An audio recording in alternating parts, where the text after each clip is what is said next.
Og hér í skóginum á göngu minni við vatnið þá rakst ég á vatnalilju.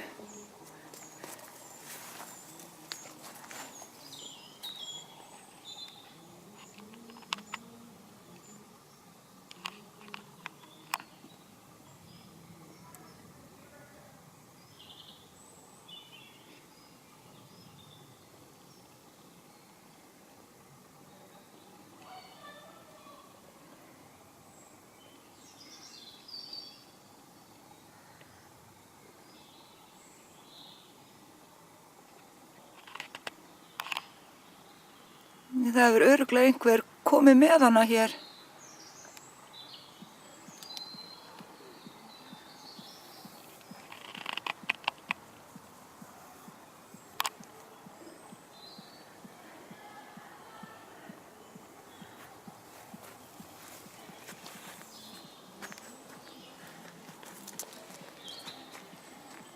Og nú ætla ég að fylgjast með henni og þá held ég göngu minni áfram.